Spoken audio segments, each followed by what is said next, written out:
future. This is Ina Braxton from the Digital Future Lab, and you're listening to our weekly DFL podcast, where we cover the state of the gaming industry, technology, and diversity. Here are your hosts, Samantha, Reilly, and Jesus Govela. All right, hello and welcome to the DFL podcast. I'm Jesus Govela, community manager here. And I'm Samantha Reilly. I'm also one of the community managers at the Digital Future Lab, interning this spring quarter and summer quarter. And today we have Jason Pace with us today, and he's the creative director. Hello, I'm Jason Pace. I'm the executive director of the Digital Future Lab and also serve as the creative director for the studio.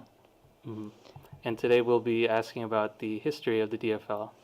So this topic for this podcast is just what is the Digital Future Lab, going back to the history of it from start to what it has become today, and just some insights on what the DFL is.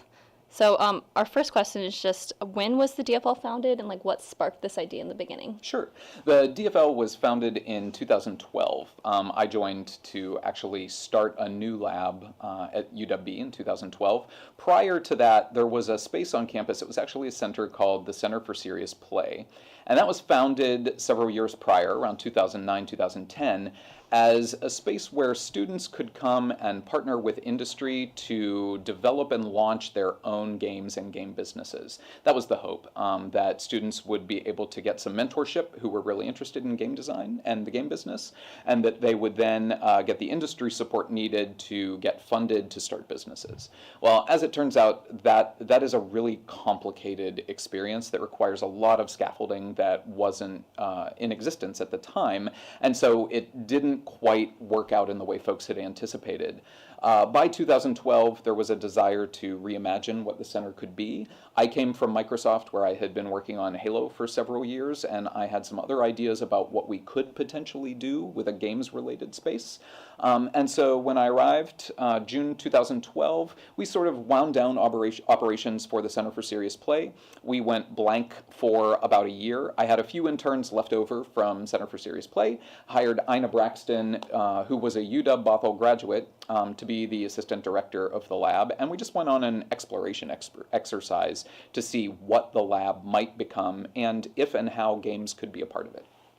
So our next question is, how was the process in the beginning? Because I'm sure over the past, 7 years now, it's probably changed a lot. So how did the process go when the lab first started? When we first really had our initial group of 6 students, and it was just me and them and a large space with a lot of equipment, we were trying to figure out what we could do. We knew that based on what had been attempted at the Center for Serious Play, that making a game at that stage probably wasn't the right answer. We didn't have good reasons for doing it, good curricular ties to make it academically legitimate. And so we thought, okay, what can we do? The first thing we did was say, well, we think it's really important to make something. And so we just started making a website. We said, we've got folks who are in computer science who are working with code. We have folks who are coming from arts and sciences who are more interested in content and writing and editing. Sounds like a great recipe to create something and then get it out to the world.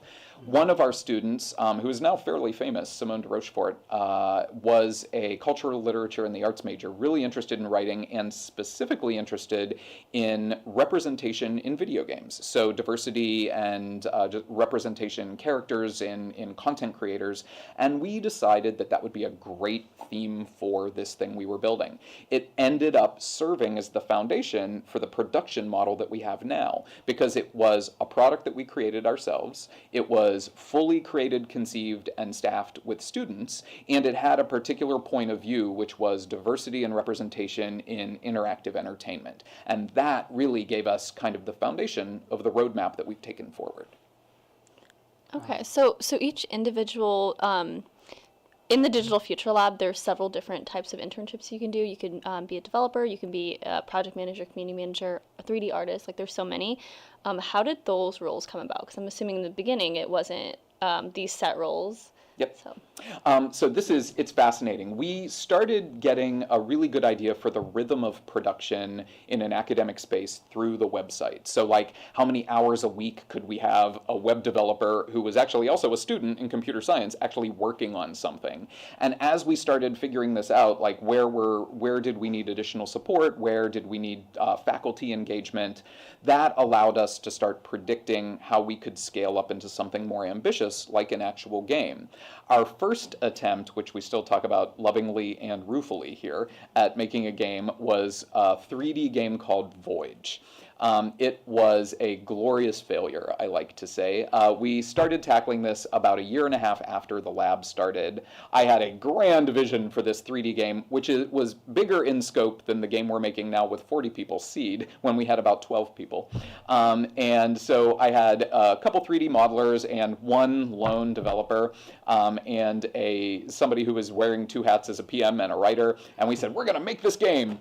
And so it did not go well. Well, I should say it was a learning experience. There were some really rewarding and really exciting aspects of like creating this intellectual property and really going very deep into all the moving parts required to make a game. So it was story and narrative and production planning and art asset creation and how do you get the art assets into the build and all of that stuff.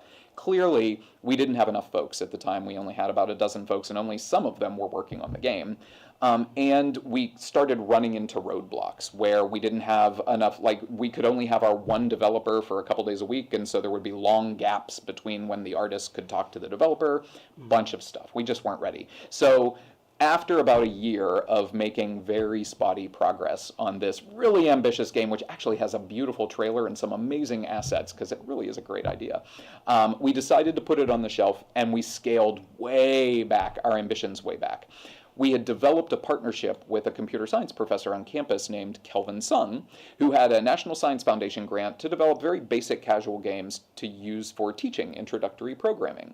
And this was our very first attempt, this was in 2014, late 2014, at what has become our modern pipeline with all of our modern positions. So we started out by just kind of ideating on a whiteboard for what a very simple game mechanic might be. That game mechanic became Ghostlight Manor, which is the game we now have on Steam. We built out a very, very simple, two-dimensional, very kind of low bar art experience that had about 15 levels, took about an hour to play maybe, was all kinds of a mess in terms of balancing and user interface design, but had all the pieces there. So we had one of the crucial pieces that Kelvin helped fill in was providing developer students, so computer science students. So we had an actual development team who could work on the code. We picked up a few more artists, and as the lab had been going over time, we had some more resource capacity. And so we had, at that time, about a 16-person team that had somebody who could be a dedicated program manager, a couple dedicated artists, a dedicated tester, all of the disciplines that we need to do something at very small scale. And that's what really the magic started to happen when we were actually successful in delivering something that we felt was a pretty high level of quality for our first experience with all of the pieces in place. That allowed us to grow smartly and incrementally over time to where we are now, which is Ghostlight in the market. It's been played around the world. It is a 60-level experience, 15 hours with artificial intelligence and multiplayer. That certainly didn't happen all at once. That happened over the space of over 5 years. Mm-hmm. Right. And when did you guys start involving like interns? Like, how did that process happen? Did people come to you, or did you openly recruit?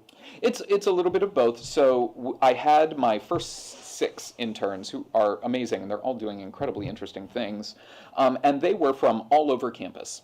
So it wasn't just, one of the things that makes DFL unique is that we are not just a STEM-based program, of course. We recruit students and interns from all over because that's the way you would hopefully do it in the real world. And so we had, even in those initial 6 interns, we had people from arts and and sciences, culture, literature, and the arts, for example, people from computer science and STEM, and that allowed us to really think about what our recruiting strategy was going to be. It was very organic in the beginning.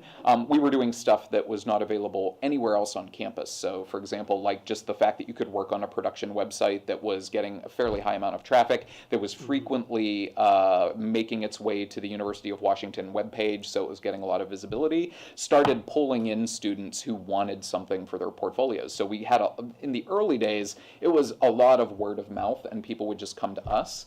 But as we developed the diversity mission for the lab, because we all felt really passionate about working to give access to these positions to students who may not otherwise have had access to them, whether they be from majors that are outside of STEM or students from underrepresented groups, we felt it was much more important to be intentional about recruiting.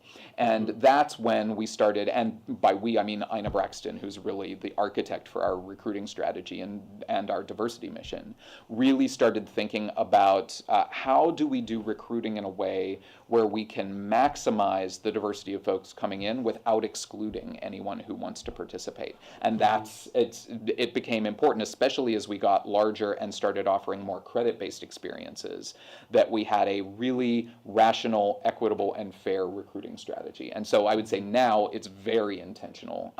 Initially, it was very organic. I like that. I like that. It seems like it was it just happened naturally, like the interns came to you. But we'll get into the next question, which is, what does the DFL represent to you? To me, I think the DFL represents, and this is where I'm going to put on my radical hat, I think, a vision for a post-capitalist future in an equitable world where we are able to realize the best of ourselves through our work. So right now, of course, we live in a world that is filled with constraints. Many of them are unjust. Even folks who are not themselves unjust, we're living in an unjust system. I think it's fairly clear. And we only have so much room that we can move within that system and still be functional within it. So many students come into the university on fire to change the world. And one of the saddest things that happens over time is watching those students graduate with a passion to change the world and then get hired at a company and realize that their ability to manifest that passion is not anything close to what they had hoped it would be. That in order to actually pay your bills and stay clothed and fed and take care of your families, you can't be as radical as you had hoped, or else you won't be able to work. And so to me, the lab represents a way of saying, okay, so here are the constraints we work with. The system we are in now is unjust and it needs to change. And the folks that who are coming in want to find ways to change it, but the mechanisms don't allow us to do that. What can we do in the lab to maybe even incrementally expand those options when people get into industry? And so the lab sits in a really interesting space where we teach and we really focus on helping students master the current system. So you will be an excellent community manager, you will be an excellent developer, and companies will want to hire you.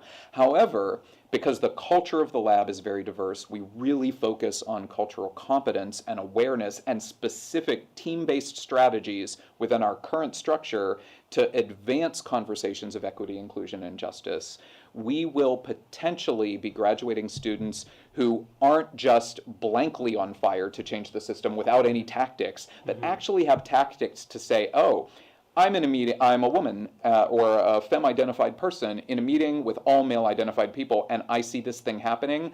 I know how to address this in a way now that is going to empower everyone and actually help that conversation move forward, instead of feeling like, oh, my only choices are to stay completely silent or to be shrill and yell, right? And so we've all felt that, all of us who have marginalized identities, is that we have no options when we encounter in the workplace these situations because we're scared of losing our job. Well, the lab is hopefully teaching us all some techniques to say, oh, there are actually some things I can do that maybe aren't like kind of jumping on the table and leading change in the way that I might hope, but that could actually start to make a difference somewhere. That's what the lab represents to me. Okay, right. And yeah, we do see that as we work here, I think, especially every Friday when we have the diversity discourse. Yeah, I feel like there has been no other course that I've ever taken that focus as much on diversity and just things. Like, if I wouldn't have done this internship, I probably would have walked out of here not knowing any of this. I would, just like Jason said, keep my mouth shut and just do everything I learned in, like, marketing class and accounting and all those kind of black and white principles. And it's a very valuable experience that I don't think I would have gotten anywhere else. That's great. Yeah. Yeah, and the university is trying to incorporate more diversity courses as of late, but not to the extent as we'd like, such as with the diversity discourse. It's tough, and it's really easy to criticize the university for not doing more of this work. And some of those criticisms are warranted, of course, but when you start looking at the practical reality of what the university, especially a public university's mission is, first and foremost, it is to get students graduated with the job skills that will get them hired so that they can contribute to the region, so that they can realize their potential. And unfortunately, the reality we live in is that every diversity course you add takes away from a foundation skill that companies will hire for, because the reality is companies are not hiring for people who are skilled in diversity yet. They're just not. And that's part of our challenge. It's part of the university's challenge, which is we really want to broaden our ability to teach cultural competence along with basic math and other things. But in a zero-sum game where we have very limited funding and only so much time, and companies require you to have basic math, they do not require you to have diversity, it's a really difficult argument. And so the lab, I think the magic of the lab is that we say we can do both. It is possible to do both. I can actually run an introductory biology class and incorporate the principles of inclusion directly into that content. Maybe it's even something like, hey, did you notice every biologist we've studied in the last 100 years is a white European male? Just FYI, go off now and think about that, right? I mean, even at that level of awareness, it is helping drive the conversation. And so the lab, I think, is pioneering how to do that. We are fundamentally a production studio that is focused on getting people the jobs in the tech industry that they want. But we are also deeply committed to making sure that nobody exits this experience without understanding how to use that skill set in order to help advance equity and inclusion. Okay, nice. And related to that, we'd like to ask you just what has been your most, I guess, memorable experience here at the lab over the course of these 7 years? It's very tough. There have been hundreds, I would say. Right. The lab is to date clearly I think the most important work that I have ever done. I spent 16 years at Microsoft working on things that I found to be really rewarding and fun. Some of them were clearly just kind of for fun, the work I did on Halo. Some of them were a little more beneficial to probably society. I also worked on family and child safety in Windows. So really understanding, like, what do kids and families need to stay safe online, especially earlier in the conversation. This would have been about 12 years ago, before we even understood the dangers and the risks of a lot of online stuff. So that was really rewarding. None of it has been rewarding in the way that building something from the ground up, from nothing, and really making sure that its mission is focused on serving both students and society as a whole long term. So I would say the entire 7 years is incredibly memorable. If I had to pick one class of things, it's the fact that of the people I consider my dear friends in the world, that I love and have loved for a very long time, probably 30 or 50 of them are graduates of the lab, and I've just been able to build the most magical, important, and wonderful relationships with folks who I never would have encountered.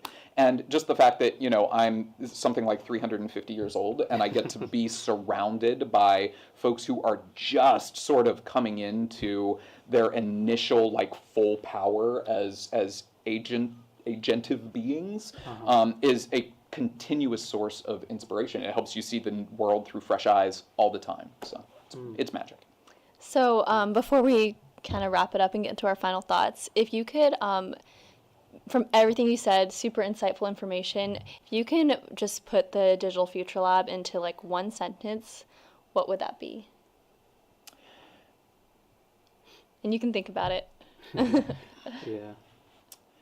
I would say the Digital Future Lab hopes to manifest a more just and equitable world by allowing people to bring hardcore professional skills together with passion for change in a way that is sustainable when they leave the university. Nice. That was awesome. That needs to be framed and put in the lab. Cool. Well, I guess we'll get into like if there's any final thoughts from any of us. Anything you want to mention about the lab? I guess one question I'd have is, who are some of the like standout interns you've seen graduate? Oh, don't make me say favorites. Well, you don't have to say names. So, or anything. I think everyone who has graduated the lab, I remember every single person who has gone through this experience and all of their unique journeys. Everybody comes in with something different. Right. I would say there are. I don't really want to name names. I could easily, mention folks like I did before, Simone de Rochefort, right? So like there are the easy cases where Simone came out of the lab, had learned a whole bunch of stuff about how to be a managing editor from working on the website, and is now a famous Polygon video game journalist in New York City, right? Yes, that's memorable. However, that's not necessarily the standout case of what's the most memorable. To me, the most memorable journeys are people who have transformed themselves and the way they interact with the world through their experience in the lab. In some cases, there are two main classes of that we see. Sometimes it is, and to be completely blunt, it is a cisgender heterosexual white dude who's coming out of STEM, who comes into the lab and is like, I got no clue about this diversity stuff, but I really want to know. And after several years in the lab, exits as somebody who is a magnificent ally partner in crime for justice and who is just a totally changed person because they've spent 2 years interacting with people who are completely different from them in ways that make them vulnerable, make them question the way they look at the world. And these are really amazing folks, and we need these folks out there, right? So we need every single cisgender heterosexual white guy out there who's fighting for our cause that we can have. The other class of folks coming through the lab that really just continues to stand out for me are folks who come from marginalized backgrounds or who are really suffering with issues around self-worth and identity, and who find a space in the lab where every single thing about them can be celebrated and is okay. Are you on the autism spectrum? That's amazing. You're awesome, right? And you have something spectacular to contribute. We're not just accommodating your disability. We're actually saying that, no, you as a person, as an autistic person, are super valuable because you see the world in ways nobody else will see. And we will help that person not just become effective at working in a team in things that may challenge them, but actually internalize that message that I'm powerful, I am awesome, I've got something magic to contribute, and to see the transformation happen. I'm choking up a little, I'm sorry, makes me kind of teary. But to see that kind of transformation happen over time, and then people leave the university and start careers that they find incredibly satisfying and serve as beacons of light for everybody around them, it's the most fantastic thing I think you could ever hope for. Yeah, I agree. Having the diverse group of people we have right now, just you get so much just what they've seen, stuff you would never even think of. And it's super helpful. So in the spirit of full disclosure, I have ADHD. And I have, as you may have understood from my talking 90 miles an hour, ADHD is actually, it is a potentially disabling factor for me and always has been in my life. I'm always struggling with matters of focus and sort of like, how do I divert all this energy and all this attention, right? It's the reason I'm 170 years old, but I still have the energy of a 12-year-old, right? And up until I came to the lab, I had always masked all of that stuff in order to, put on the suit of respectability and professionalism so I could function at Microsoft, right? So and in any company typically that you go into, you are not encouraged, even when folks say, bring your full authentic self, except for any disability or anything that really don't bring that stuff, right? So throughout my entire career, even in really supportive teams, my status as somebody with ADHD was never viewed as anything other than something that needed to be potentially accommodated or that I needed to manage, right? Like, you are in a role that requires that you sort of handle your stuff, and stuff being a very negative connotation.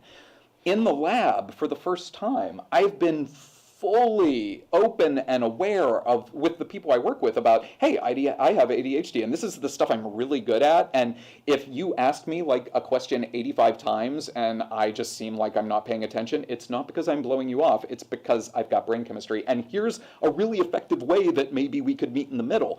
It's been a burden lifted off my shoulders, because I no longer have to worry about hiding a fundamental part of my identity that brings a lot of strengths and a lot of confusing and confounding weaknesses with it. And that when folks know who you are, and that can be part of team culture, they can not just accommodate you, but they can help you accommodate them, right? So yes, when I go into this space, it's incredibly helpful if somebody feels empowered to come in and say, hey, you're kind of acting like a ferret on coffee right now. And so maybe, oh, great, thank you. That's actually really helpful, right? And so, this is a really complicated space, right? Because there are aspects of our diagnoses and the things that we bring with us that we do need to manage ourselves.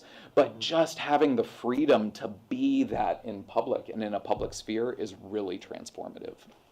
That is something that I really like about the lab, because I've seen, in a typical, curriculum core class, everyone is taught the same way, expects to learn the same way, and then they get different grades because not everyone learns the same way.